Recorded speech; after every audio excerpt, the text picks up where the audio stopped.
You never got blown up on Route Never got Irish? blown up on Irish. That is, It's like, a for running 6 times a day, time and place predictable with a huge bus as a target. I mean, it was that is incredible. It's lucky. It is very lucky. It is because again, like I said, when Dynker took over the next week, Team 5, they got hit. The car bomb hit them. You know, I want to attribute it to that. Hey, yeah, we were just that awesome. No, we were just that lucky. That's luck. We were just that lucky. That was wonderful times, man. Driving down Irish, Route Irish at 100 kilometers an hour, making sure that you don't get hit on that overpass or on. There are not a lot of people that say they've had a great time running up and down Route Irish. You're one of the few. I loved it. And I had an awesome team. We had a wonderful, just an awesome team. Again, another one, just guys that just, I don't know, got along, but it worked. And so for those listening that don't know about Route Irish is most likely unanimously the most dangerous road in Baghdad. It was for a time. I mean, there were other dangerous roads too, like Haifa Street was very dangerous. Route Wild, when you got up to Sadr, was pretty damn dangerous. Yeah. And even Route 10 at some points were dangerous. And then, of course, Route 10, when it got into Ramadi and Fallujah, of course, were extremely dangerous. And God bless them, Helveston and the guys, you know, that got hung and died there. But Irish was always hot. Mm-hmm. Always somebody was dying or getting hit on Irish. And I loved every minute of it. And I had the best drivers in the world. And when you see a motorcade with 3 cars, and the drivers know what they're doing. And I was very lucky enough that I moved being from the trunk monkey to eventually I became the team leader. So I'm on that rear vehicle making the calls. And just watching drivers do their thing, blocking and screening at 100K, dude, it is beautiful, man. And I just get chills thinking about it because I was like, man, it got to the point where it was like a great football team where a coach didn't need to say a thing. Everybody knew what they were doing and they just did it. It was amazing. Having my 2 left and right door gunners cracking doors. If they needed to hit somebody, they'd hit them. If they didn't, they didn't. You know, getting out. And even when I got to be a door gunner on the left rear, when you're going 100K and you got to crack that door and you're hanging out the side, like that's almost the same as hanging on the bench of a little bird as it's banking in. It's wonderful, man. Who gets to do that? That was fun times. And we were up and down that thing in a 2-month period at one point. We had to run it 6 times a day. What? It was stupid. It was State Department. 6 times a day? You had to. We were 6 times a day on Route Irish? We were protecting the Rhino bus, and we got tasked for that. Shit. And 6 times a day, and we violated every security principle that you're supposed to have. Were you guys one of the crews that had the? Which one? I don't know. Somebody dressed up like a dinosaur at the back of a truck and rode that day. No, that wasn't us, as far as you know. I don't think.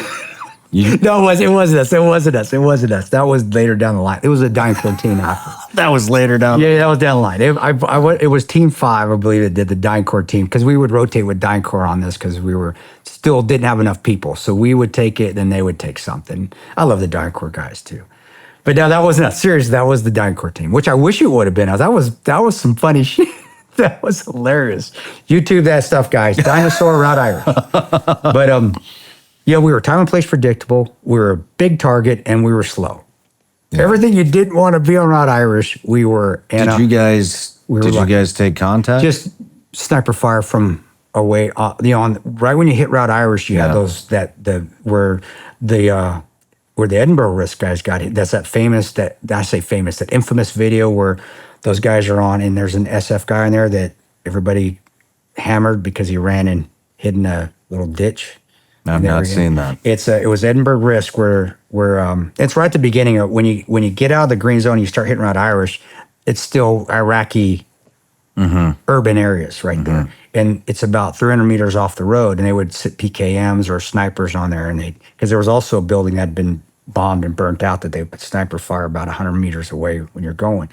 And so anyway, we would take every once in a while, but we didn't get hit with a car bomb. We got very lucky. The Dyncore team that took over for us got hit the next week. So we would just take, and you're ping. All right, well, we're good. Everybody good? Yeah. All right. It just added to the flavor, man. And it was something to say that for the team as well, how awesome they were and how a good motorcade operations, if you're running it right, they're going to hit somebody that's not doing it right. But I do remember that when we got the task to do it, and I was a TL, I was like, can you guys do this? Well, yeah, what am I going to say? No? Yeah, of course we can do it. But I went to the team, and you should have seen the looks, man. Half of them were stoked. The other half were like, I'm not going home. Yeah. And you're trying to keep everybody pumped up, but in my head going, holy shit, 6 times a day? Just the odds that we're going to get hit with a VBID. I said, we can take small arms fire because we're going to keep moving. We're going to keep pushing through. Just don't stop. Don't create your own kill zone like the Edinburgh Risk guys did that got hit, where you get caught in a traffic jam there and then you push everybody out right and left. So you're basically, you've just given them an ambush zone. You've given them a big target. But we could just keep pushing. Don't worry about the Rhino. It's got much armor on it. It's the State Department armored bus that M1 Abrams has. It's going to be able to take a hit.